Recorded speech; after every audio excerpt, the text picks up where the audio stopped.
I feel like you gotta have like that weird music, Johnny Carson style, if you're gonna be a variety show and whatnot. Yeah. Man, Buckle up. Buckle up. Here we go. Yeah. All right. So we got a great show for you. I love the comments that are happening right now. I just so happen to load up my Tweak software. Very nice. So that we can kind of go through the question that we have. That was the first question right here at the top. If I can get back. Hold on, let me do this. Frank asked question on his sub knob performance. Why isn't it working? It's running out of a Tweak 88. He has a GS9. It's going off to an amplifier. Everything should be working fine, and it's not. Why? Well, we'll launch the software here in a minute, and we'll see if we can figure out maybe what's going on, or at least get us some thoughts to it. So I like that. But before we get too deep into this, Fernando just scoured the 12-volt Clean Wire Club, and he found a winner for this week's top pick, brought to us by T-Spec at metraonline.com. That's right. If you're interested in some cool power wire distribution blocks or checking out their new Tsunami, please head over to metraonline.com, tspeconline.com, and probably tsunamionline.com. I don't know for sure. Correct. Is it? Yes. Mm-hmm. I was guessing. So I got a scratch in this lens right here. Yeah, I can see that. And it's totally driving me crazy. Yeah. And I've had these for like 3 years, and I never wear them, and I'm finally wearing them. And then it gets scratched. So it sucks. Go. You guys out there with glasses, I have 2 new pairs coming, but they're not here yet. Anyway, so let me jump over here on the laptop. Our winner is this guy. Woo! That's right. His name is Lazaro, and it's great. Nice job. Hi, Danny. How are you? I miss Danny. I was about to put this one. You see? Ooh, Mr. Eric Brooks. What's up? Oh, yeah, that's a good one, too. Put it over here against here. Yeah, that's good. Yeah. For those of you who don't know at home, or for those of you playing at home, I should say, Mr. Eric Brooks is with Alpine Electronics, and he's the guy that we were playing with the new DSP with. So once it's starting to ship, so it's starting to get out in the wild. Already? Yeah. Awesome. Alpine Chris posted some pictures of it. Very nice. Out in the wild. So at some point, we want to get our hands on one and do some videos, show you guys how it works. So really what are you saying? That Eric is going to send us one? No, but Eric's boss is who we need to send us one. So we'll go with that. All right. Let me jump back over here to this Tweak software. I know we're gonna, and then we'll do the Tweak software, and then we'll do the whole thing. The show's brought to you by, because it kind of wouldn't make sense to, you know what I mean? Yeah, for sure. All right, so I'm gonna pull up the Tweak. Whoa, that was cool. That ain't the Tweak software. Wow, that was the Tweak software. I let that go a little bit too long, just because that was kind of cool. We're in the Matrix, guys. All right, so this is the Tweak 88 software, and over here, these little guys right here are your DRC setup, and these are your inputs. These are the part that honestly confused the hell out of me in the beginning. And so if you have a GS9, which is 6 channels of output, we'll set this up for 6 channels. So we have this just like this. All right, so this is channels, inputs. Did I skip one? No, I got them. Oh, yeah. Yeah, okay. All right. What? Okay. Oh, I did it backwards. 5. These were supposed to be over here. See? Look, it's supposed to be like this. Yeah. So I did them backwards. Let me see if I can delete you those. Can delete them. Yeah, that's what's weird. All right, so delete. No, delete's not working. Do I delete it here? Man, this is the part. All right, you know what? I know how to fix this. We'll just do this. I'm not the most proficient in the software. I'm not going to pretend like I am. And I know I can delete those, and I've figured out how to do it before.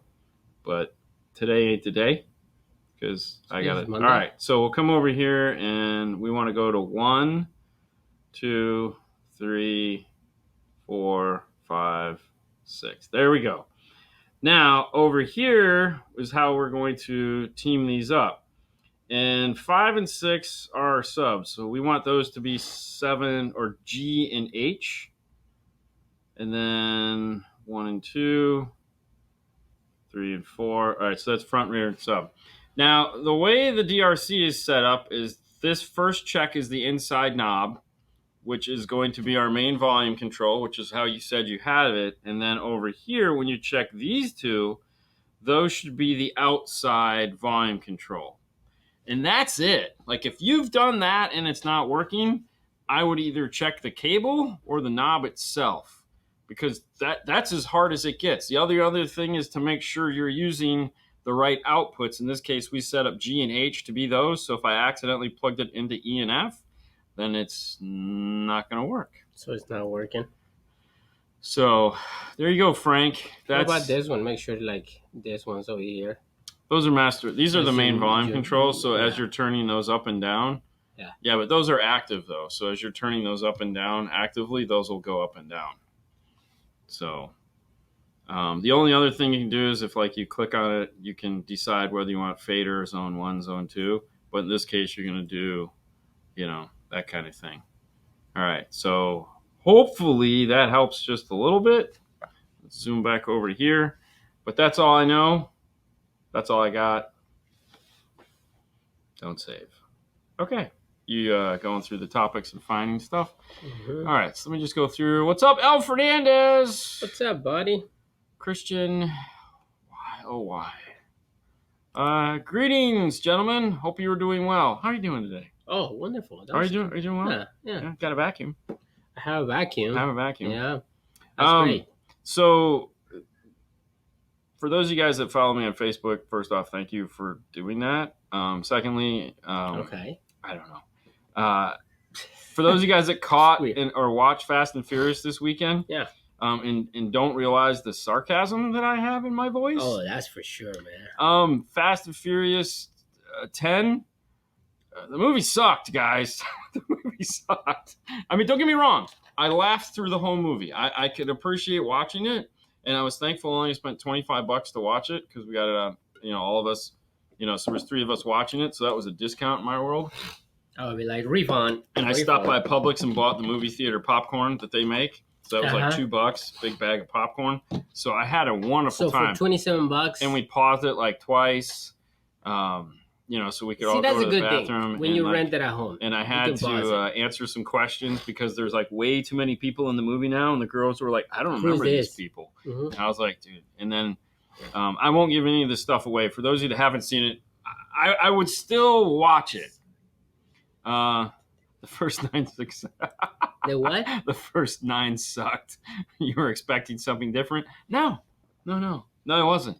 The first 9, no. I am going to disagree. The first one was great. The first and second were the good ones, and then Tokyo Drift was. I want to say everything pre-Tokyo Drift was fine. And then after that, Tokyo Drift was an okay movie by itself. I kind of enjoy the 5, in Brazil. Fast 5. Yeah, they still have when they introduced the Rock. racing. Yeah, that was I liked, but there again, at that point they weren't stealing VCRs anymore. They became superheroes. No, they stealing like safes. Full of money. But I feel the 6 and up, they definitely suck. Either way, I would still watch it if you're a fanboy. The Rock ruined it. No. I think The Rock makes a big role in there. Yeah, I think he brought something to it. I think you ruined it, Christian. I think you really did. I saw your part in there, little whitehead guy walking around. He was, killing termites. Maybe that was Bad Boys. I don't remember. Either way, that was the Tweak. The Tweak software. That's what he was playing with. Which one had the 50-mile runway? Come on, man. What are you trying to say? All I have to say is at the ending of this movie, the 50-mile runway comes back. What's that? There's no 50-mile runway. Bro, I can totally I drive just like how they. I think just because he's implying that one movie where the 2 Mexican guys were in it, or the 2 Brazilian guys. I don't know what they were, but they disappeared. Oh, so I need to step it up and be there. You need to step up your game, bro. No, because in the first ones, they're like Mexican people right there. We're a homie. Yeah. Homie. Yeah. Saludos from San Diego. So for those of you wondering where's Mary Lou? Mary Lou, it's in San Diego. Carmen what the heck? Carmen San Diego's in San Diego. That's where she's at. Exactly. So when she gets back, maybe they're asking for you. They're like, "Where's she at?" Yeah, they're looking for you. Christian, bro, let it go, man. Just let it go. Let it go. We know. We all saw the movie a million times. Okay, we all saw the movie. It's all right. It's okay. So moving on, because much as I would like to talk about this, I don't want to talk about it. Is it even worth it to sound deaden more than just the door, inside, outside, the inside, the door panel, like the floor behind the back seat? Okay, so the answer to this question is a fun one. All right. And I always address this when I'm talking to a customer. What are we trying to do with the sound treatment? Is it strictly going in to stop vibration, or are we trying to kill road noise? Because if we're trying to kill road noise, that's a whole nother approach. Like if we're trying to quiet the cabin of the vehicle, then yes, it totally makes sense to tear it all out and just baked potato just the car all up, man. Just headliner, B pillars, A pillars, every square inch of and pack it with cotton and go to town. Like if you're trying to silence the car for road noise, or just make it a very sound, quiet environment, go to town. But if vibration, what's your favorite word? Resonance. It's resonance. All right, slow it down, Brian. Resonance on the door. I guess Brian doesn't know we're doing a show. Oh. Jesus, Mitchell. If resonance is your problem, then concentrate on that. So the door panel itself, like you said, door panel itself, to me is probably one of the most important things, because that's what that air is blowing into. And so the other thing too is, like, keep in mind how much that speaker's moving and what it's mounted to. So I think as an industry, we kind of do it backwards a little bit. Like we should concentrate on the door panel, the surface that the speaker is mounted to, and then whatever's happening on the outside, just that area behind it. Because like 1.6.5 isn't probably going to buzz the door handle. But we've concentrated on that as opposed to that middle piece that the speaker is mounted to. Mm-hmm. I think that is the more important in the door panel, door card, depending on where you live. So, anyways, that's what I got. You just the GZ Pro. There you go. GZ Pro, GZ. The GZ. GZ. Jesus. Yeah. Hola. Okay, moving on. What do you got? Pull it up. Oh, you know what? You pull it up. I'm going to. Yeah, you should. Hey guys, Audio Control. You ever heard of them? We have, and they're a proud sponsor of the show. I know. We've been running with them for a really long time. We're super excited that they're still here with us, and we're all looking forward to the Pacific Northwest speakers when they come out, PNWs. So those should be out any day. For those of you that didn't get the opportunity to catch that cool passive crossover that's sitting right above this shoulder, right there, it's sitting right there. We still haven't given it back yet. They're going to come pick it up at some point, which is sad because that one's a prototype and it's labeled wrong. And I'm kind of excited and I want to keep it, but they're not going to let me. But yeah, so hey guys, I just got the audio control components ordered for the full 3-way front stage. Would the D6-1200 be a perfect match? Keep in mind, y'all are going to do the install in tune. Yeah. I mean, obviously, if you can go full active in any installation, keep in mind that with the D6-1200, it only has 2 outputs, all right? So you have to figure out what it is you're trying to do, meaning that are you going to be running a 3-way active front, rear, and sub? If so, no, that's not a good match because it doesn't have the outputs to do that. It only has a single set of outputs. So if you're going to run a 3-way setup front and a sub, then you're golden.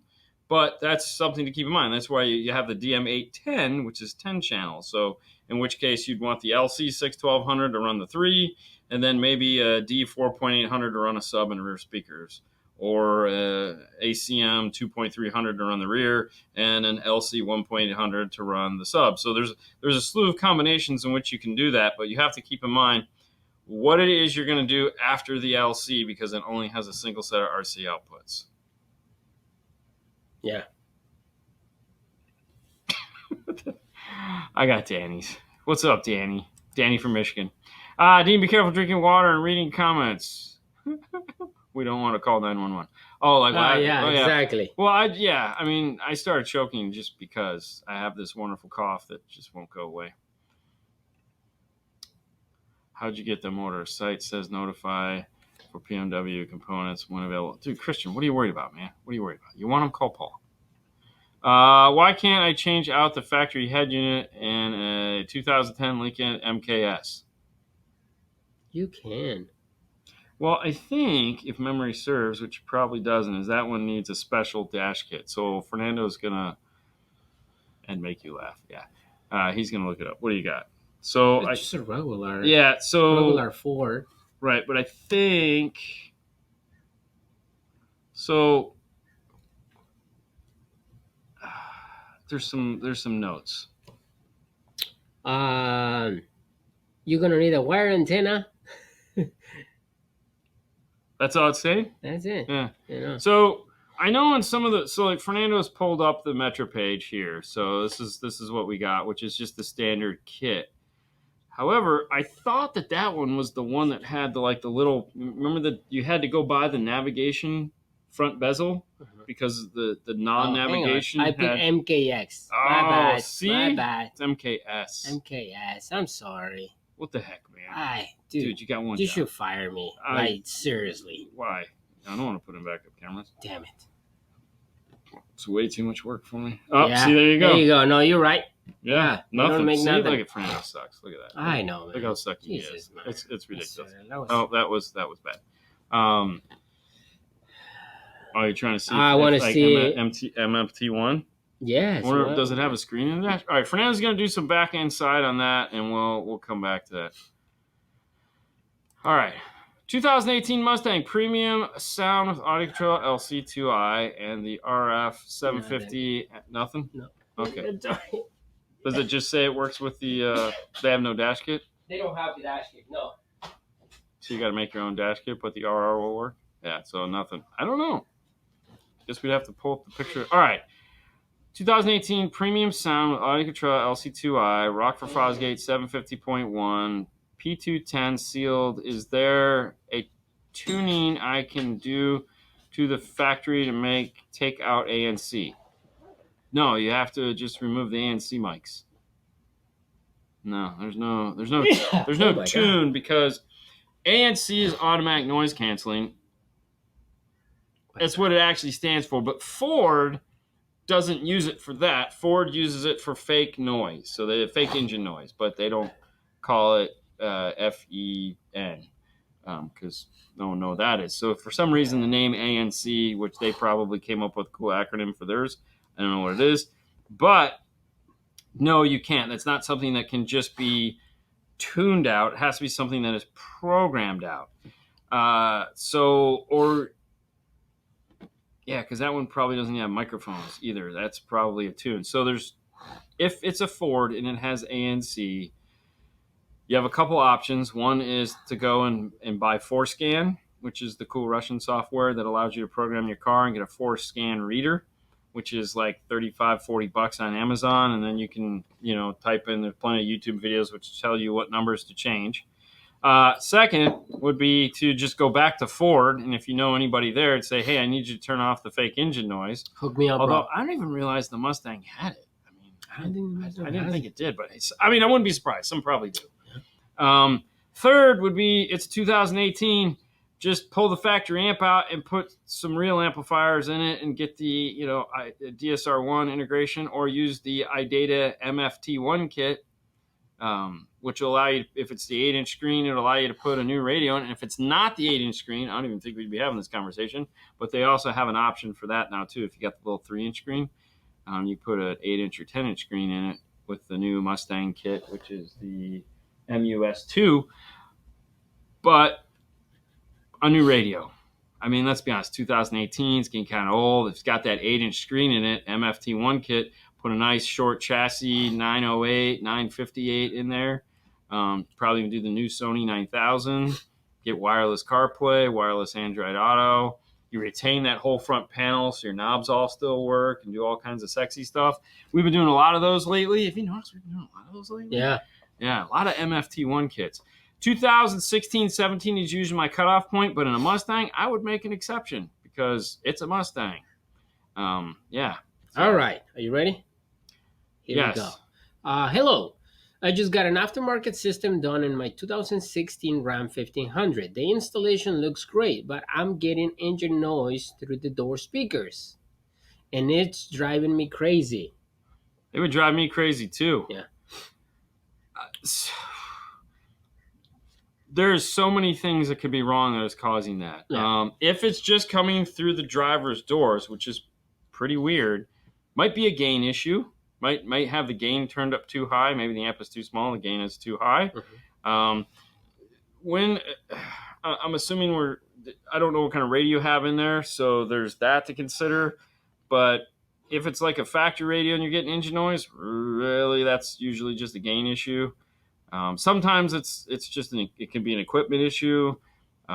There's so many things. There's a lot that just because it looks good, it could be dirty underwear. Yep. It could be the stuff you're not seeing. Yep. I can tell you we've pulled apart a lot of cars. Like if you just go back and watch like last week's 911 in the 5 minutes of 5-star video that went up today, like it didn't look bad, but as we dug into it, it was really bad. So there's a lot of things. All right. 5th generation Camaro with the BA system. Amplifier replacement. You recommend an Alpine BXE 0850X. Will the Optim 8 be better? Thanks. Yeah. So keep in mind when you ask that question, the Optim 8 wasn't available, or at least somebody asked that question last week or the week before. And the Optim 8 wasn't out yet. Mm-hmm. Now it's out. It has 6 channels of input. It's got 8 channels of output. I don't see any reason why not. You don't need a de-equalization because the BA system or Boston Acoustic, it's line level, so you can go high. You can go right into the aux on the amplifier, solder some RCAs onto it, and you're all good. Like we got the video in Install Labs where we actually did that. But no, Optim 8 would be awesome because then you wouldn't have to do anything to tune it other than hit the magic button and let it do its thing. That is amazing. Did I need to use low resistors in a 2022 Silverado Nambo system? Yeah, you did. So what'll happen is it should work for a little while, but then it'll stop working because it's going to do a system check, and more than likely what'll happen is the audio will cut off, and then you'll like, what the heck, and you'll reset it and it'll come back on. Just throw a set of audio control LGD greens, which is the 20s in there, or anyone's greens. Everyone's using the same colors now, but it's the 20 ohm resistors. Every one of those that we've done, that's fixed the problem. So, plus you should just always have, look at Eric getting all excited. Yeah. Yes, it would. But yeah, LGD greens and you're back in business. Hi-fi engine noise, AKA engine rev alert system. All right. Yeah. Okay. Hey guys, I have a question. I'm running the amp GL Audio 905, and for speakers, I have the GBL GTO 629s as component set on the front and a coaxial on the rear. Is there any 12-inch sub that matches this set? So, like a lot of the times, you just want a decent, efficient 12-inch subwoofer. Like if you're running a 900.5, more than likely you have somewhere between 500 to 700 watts, maybe let's say 300 to 700 watts, depending on. Yeah. So something that is fairly efficient would be good. A lot of the times when we do the 900.5 audio, Kenwood, thank you. We'll put 2 Rockford P210s, which are very efficient, right around the right amount of power handling, or we'll do 1 Rockford P312 because we know we're getting a little bit more power. Should I start just dialing 911? No, dude. Oh, okay. It's just yeah. It's so sad. That's why the water's here. So my point is that just find something that don't get something with a giant magnet, a freaking huge surround. Get something middle of the road that is on par with what it is you're trying to do. Like the JBL makes a subwoofer. Those are nice subwoofers. Then they're efficient. And they'll be able to give you plenty of bass with that particular system. So just, a lot of the times sometimes when people design systems, it's like they go way far right on one thing and then they get stuck going way far left on something else. And it's like, I don't understand why it doesn't work the way it's supposed to. And it's like, because the stuff really doesn't match. That's not Josh. So everything should kind of like fit together. All right. Dude, Christian is just like going crazy now. Christian is crazy. He's drinking 2017 Sierra with Bose system. My Pack GM61 went bad. Considering getting another one or a nav TV, or should I ditch the stock head unit and go with the Stinger High 10? Pros and cons. Pros. I just go with the High 10. I would just go with the High 10. And just don't worry about interface. Just do it. Just take the plunge, man. Go for the High 10. Oh, sure. All right, so here's the thing. At the end of the day, Amp Pros, Nav TVs, like Nav TV puts a, okay, take this with whatever grain of salt you want. They use a better DAC. I don't know that. We know of a lot of companies that use a better chipset because it's got a cool name on it, but it still sounds like Dookie. But they did it because of the, look what we can put on the box. So, but at the end of the day, these are all just fixes for something. Meaning, I want to keep my limited. Well, you're limited. That's the reason why you use it. It's way better than trying to DEQ it and sum it and do all this nonsense most of the time. I threw that in there for some people. But good for you. But no, if you're at that point where it's like, hey, the truck is a 2017, and I just said, not like 10 minutes back, that 16 to 17 model make for me is prime time to get a new radio. That Stinger High 10 looks sexy as hell in that truck. Oh, flash. So sexy. Dude, that's like, remember what we saw last week?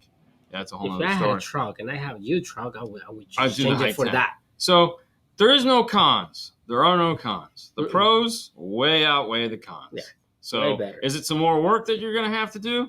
Obviously. But the pro is it's going to sound even better. It's like getting a whole new system. But like, keep in mind, you have the RCAs already. Well, it depends where they did everything. I mean, yes, it's behind the radio. It's behind the radio. Yeah. So yeah, that's true. Yeah.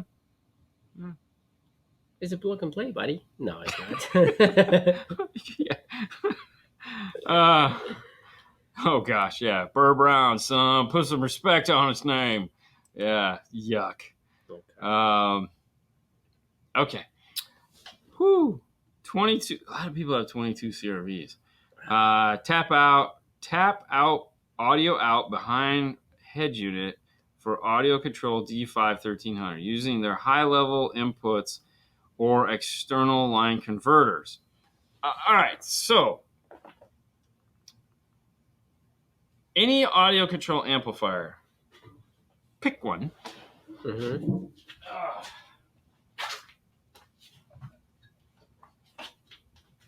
So behind us, conveniently on the wall, we have an LC. Remove the thing for me. The question. Yes, sure. Thank you. Hang on. They move it from Okay. No, remove the comment. I'm trying to. You're doing a terrible job. All right, so this is the LC. This is the D. All right. What makes both of these amplifiers unique and special in audio control is this portion right here. All right. This is the high level to low level input section of these amplifiers. Now, on this amplifier, whether it's an LC or D, doesn't matter. It's this section right here makes this awesome. These will take tons of 40 volts. Up to 40 volts. I think it's 40 volts of input. You can do summing. You can do all kinds of fun stuff with this. This is the high level to low level adapter. This is a better high level to low level adapter than the LC7i or the LC8i or put any brand name high level to low level. This is the shit right here. This is the one you want, okay? Doesn't matter whether it's a D or an LC. LC stands for line, D stands for DSP, and either one of them is going to give you what you need. Now, the one piece that you do need to add to this, because you are going to be integrating in, is you're going to need the load resistors, okay? So this is obviously a bunch of them we're kind of keeping in here, but you're going to want the AC LGD 20s, the green ones. You want the green. All right, you're going to need a pair of those. And no, they don't come like that. They don't come like this. We put it in there. Storing them in here. Yes. So, because it's just convenient. I know. I know. But because no. people are gonna. Yeah, people are like, I want those. I want the gray with the green. No. Yeah. So you need a set of those, okay? And that's it. That's all you got to do. It's gonna be wonderful. It's gonna sound great. Everyone's gonna be happy. Hope that answered all those questions. Thank you, Audio Control, being a proud sponsor of the show. Moving on. Have you guys explored the options of custom RCAs, making your own? Yes, we're actually exploring it right now. We haven't gotten that far on it just because we've been so busy in and out of town. Cue up the mid-show reel. Sure. But no, it is something that we are looking into. There's a couple different suggestions that we've had. We just want to find out what works best for us as far as our techniques. We're also talking to some RCA manufacturers to just try to get them to build what we want, which is like a 6-inch, a 12-inch, an 18-inch. You okay, man? Yeah, it doesn't. Did you break it? Right click on it and click open. Yeah. You sure? Yeah. Hold on. Let's see what you're doing here. Yeah. Where's it at? It's right here. No, I'm trying to find the mouse.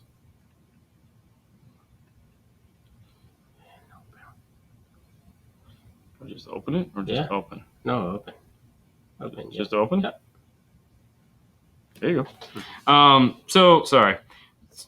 To me, that would be better is if we could just get somebody to make like every RCA between 6 and 4 feet, like 6 inches and 48 inches, but we'll see what happens. But we're going to take we're going to play a commercial for you. How's that work? So let's just do that. I'm going to shoot you over to here, over to here, over to here, over to here, over to here, over to here.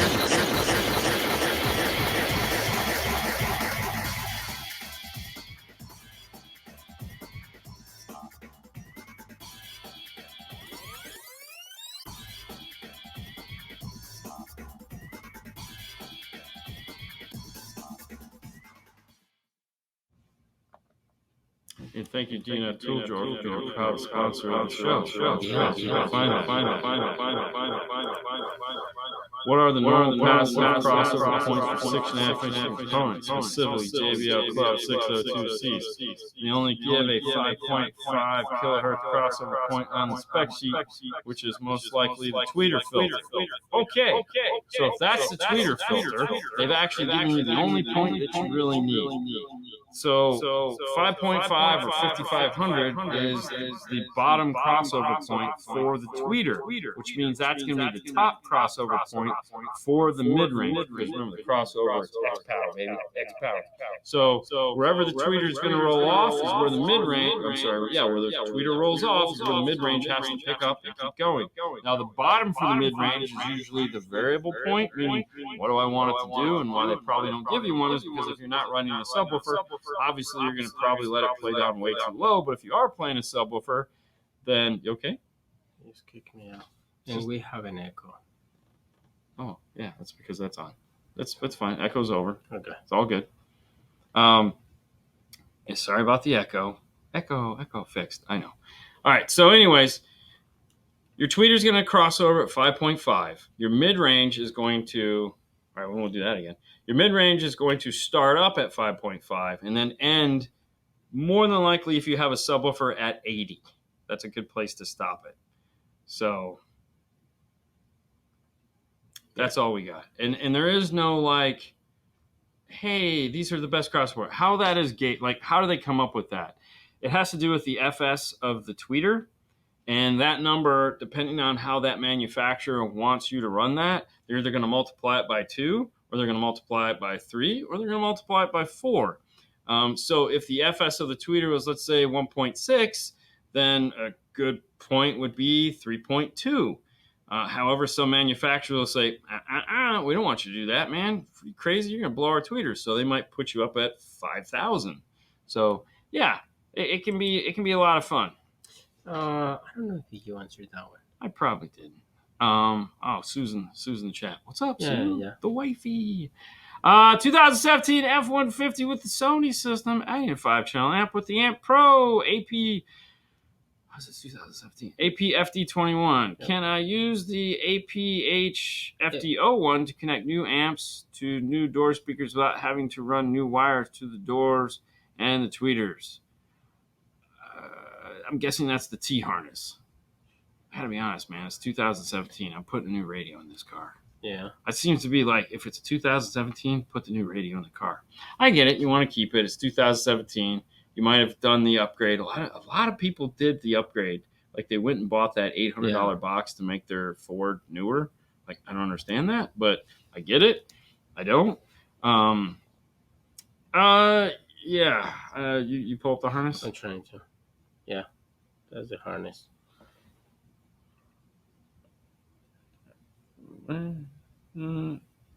Oh, yeah, that's the T-harness. Yeah. Yeah. Get the T-harness. Yes, get the T-harness.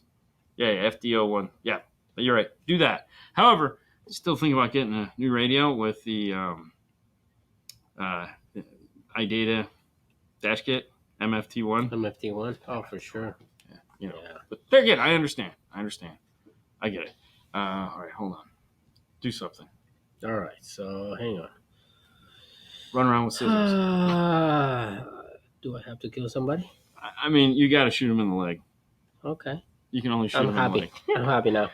Real quick, next sponsor of the show is Moscone-America.com. That's right. We just had the pleasure of going out into Mobile Solutions with them and checking out the new Barney, having a bunch of good time with Sage, Nalika, Harman, and just Harman. Gary was there. Mr. Gary Bell. Mr. Amazing. Gary Biggs. That was awesome. Mr. Gary B. I That's love it. He's like, he goes, you call me any Gary you want. I'll answer either one of them. It's so funny. Yeah. Anyways, we had a great time, and you too could check out some of the new products they have, like those amplifiers there again above this shoulder right here. That is the 830. Ooh, full of sex and excitement. That'll get all the girls right there. That will get all the girls. Look, Sue's in the comments. It's because I have an 830 sitting right there. And that's why. Need I say more? There you go. Yeah, Fernando, do something. I'm trying to. Yeah. It doesn't work. But there you go. See, that's how you get the women. You have Moscone-America amplifiers. Be honest, she probably likes Nalika and the boys way better than me, because they really hooked them up. Right. Oh, they had way more fun. I go, hey, I'm going to take you guys to Knowledge Fest Orlando. And then Nalika's like, hey, you guys are coming with us. And then they're like, hey, Haley and Sue, you're going to come and oh, that was great. I was like, we never get treated this cool. No. That's crazy, but right? Because we had an 830 on the table. That's what I'm talking about. Yeah. Christian, get an 830. Yeah, it'll solve all your problems. Maybe not. Does the new style kicker plug-and-play sub for the 2019-2023 Silverado still work on 2019 Silverado? Honestly, this is their one category that they don't really promote in the aftermarket world. Like, so for us, we very rarely see these pieces of equipment. They really gear these towards dealers, meaning car dealerships, and that's who they go after for these. So we bought some of these in once, and then I was like, we could design some really cool systems for the money that these cost. But I get they're plug and play. So no, I honestly don't know. However, they do have amazing tech support that you can call, and I guarantee you one of the guys there will be able to answer it to you or get somebody on the phone that can. So I would give them a call. They're nice systems. They're very nice systems. It's just, in this world, they don't really do. We don't really do much with them. Yes. All right. I want to add an amplifier to a factory non-JBL radio in a 2022 4Runner. PAC says their T-harness isn't compatible yet for the 2022, but can see any difference from the 2021 year model. Can I use one of this? So if you've pulled out the radio, out of the dash, in the top, the passenger side rear, or the rear of the radio, the passenger side top corner, if it just has that black plug that's a 10 pin plug that typically only has 8 wires in it, what there is there's two different versions of the harness now, and there's an old version and a new version. So they're just saying no.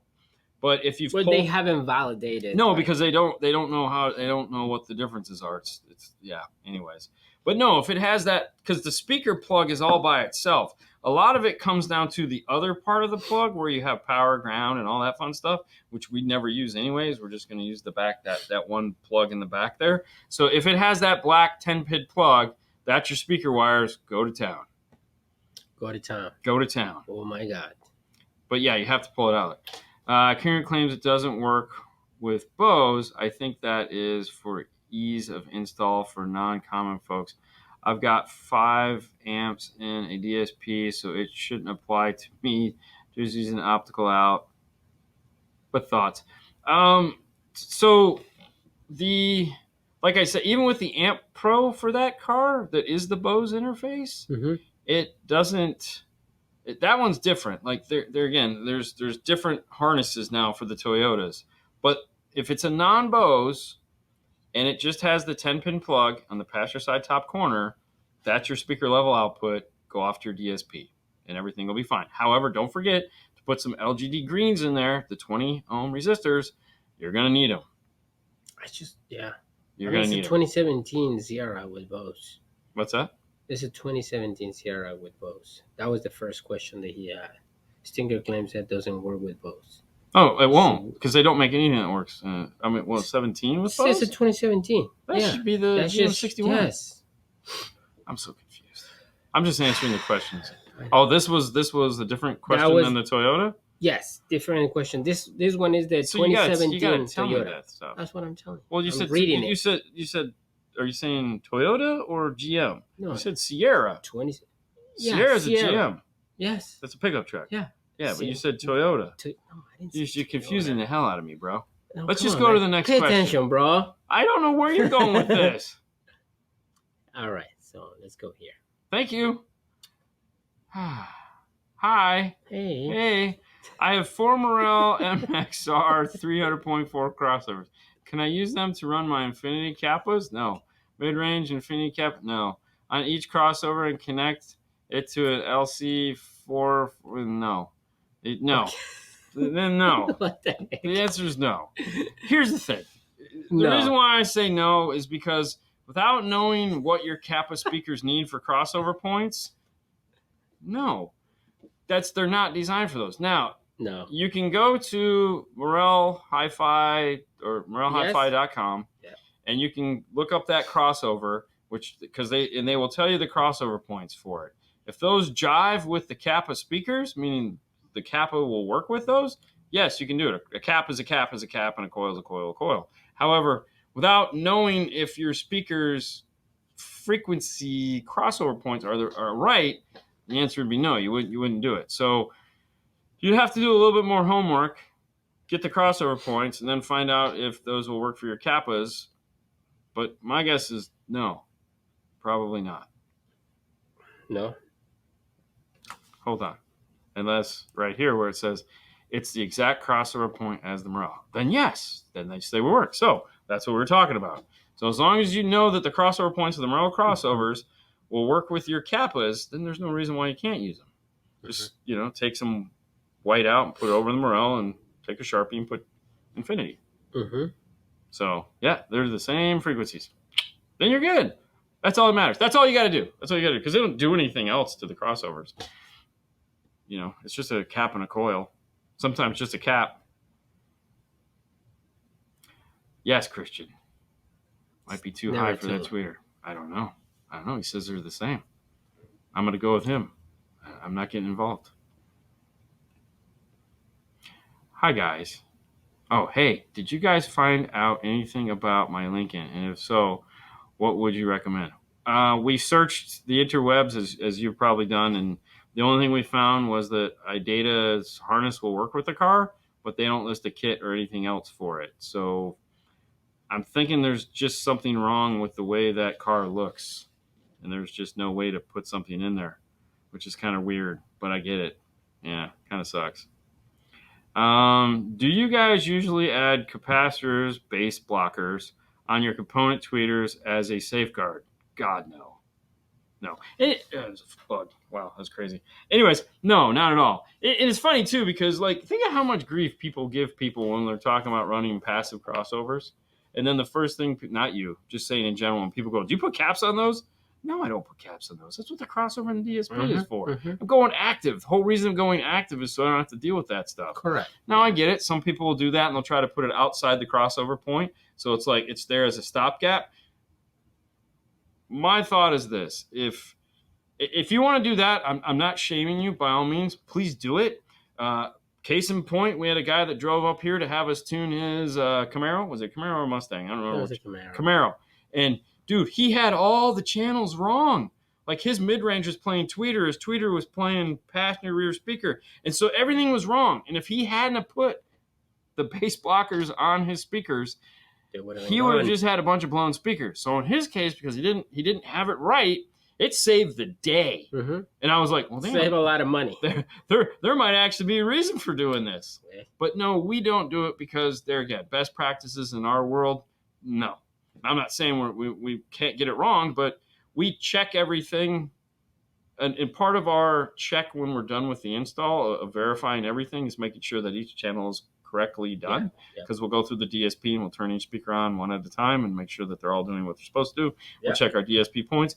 And if the DSP goes bad, that's going to take everything out. So it's not going to matter. But that's one of the things, tweeters are the your first worst thing that you set up, your crossover points, you know.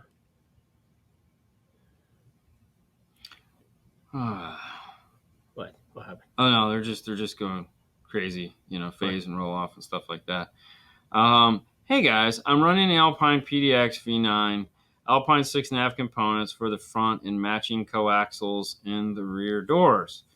Would an Audison SR 600.5 be considered an upgrade for the amp? Saludos, Jesus. I don't think so. I think that would just be like a parallel move. I don't think that would be. You don't think that's more power? Well, dude, the PDX V9 is 900 watts. Yes, it's a beast. Yeah, it's a beast. I mean, this is like not that. Yeah. No, it's only 4x75 and 300x1. No, I stay with the PDX. That's 110 and like 600x1. What is the PDX V9? 5 to 600 watts, but still 110 by 4. Dude, the PDX V9 was a beast, bro. It's a solid piece. Yeah. But this ain't got it. However, let's see. Is this Class D? Yeah, I think this is Class D. Yeah, because the other one, it's 100 watts. Class D. Yeah, no. I mean, if you're just looking to get something new, yeah, go for it. Go for it. But maybe get something with a DSP. Yeah, the PDX V9 is. Yeah, there we go. Yeah, exactly. So there you go. Eric Brooks, look at chiming in 100. Yeah, it's a beast, dude. It was a beast. I love it. Beast. He has one somewhere. I have one. Yeah, it's a monster. That was his favorite amplifier. How would you tune around a non-defeatable sub crossover on an amp if using an external DSP?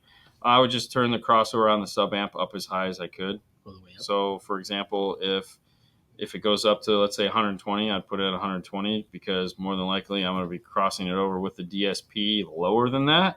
Now, if it's like it's 80 hertz fixed and that's that, well, then I would actually do the opposite. I would turn the crossover on the DSP up a little higher so that I'm not stacking 80 hertz crossovers on top of one another. However, you might want to do that because let's say you have 80 hertz I still wouldn't do that. I don't want to stack those. But I was going to say, sometimes if you know it's 80 hertz, it's 12, and you could put a 80, 12, and then you'd have a 24, as long as they're both Butterworth. But if they're not, there's no way of knowing. So I always try to, I wouldn't do that. I would just, but that's how you do it. Well, that's how you got to do this. You got to do this. Okay. And I should have shut off the Gladen, and that could have been the screenshot for the show. Yeah. Hey, we'd like to thank Moscone-Merrick for being a proud sponsor of the show. Thank you. Yep. Dallas, baby. We got Dallas coming up in August. We're going to be with Jay's Tint. We're going to hang out on Thursday. There. We're going to be there hanging out. Jay's tent. Don't give me the dates yet. I don't know. You got to get off. You got to figure this stuff out. Yep. August is right around the corner. It's going to be on a Thursday, the Thursday before Knowledge Fest. So if you head over to Knowledge Fest, you can figure out the date. Everybody's invited. Everyone's invited. There's going to be food. There's going to be food. Mermaids. Anyways, and then also Friday we get over to the show, and there again, we're back with Orca. So we're going to be with Monique Glade and Focal. That's right. So excited. God, it's going to be awesome. I'm excited. Dude, next week we leave Thursday. We're going to be in Indy. Next week is Indy. Dude, that's I know. insane. So excited. Brian Mitchell's going to pick us up at the airport. And the shenanigans start. Hey, if you're in the industry and you're going to be at Indianapolis. We're doing a couple classes. We're going to be there Friday morning at 9:10. We're doing a social media class. I will say that there's 3 classes that are going on at the same time. There always is. The first class, there's 3 classes. One is going to be taught by Ada, Absolute Trunks, who's not on the show today, which is weird, but he's going to be teaching his class on brackets.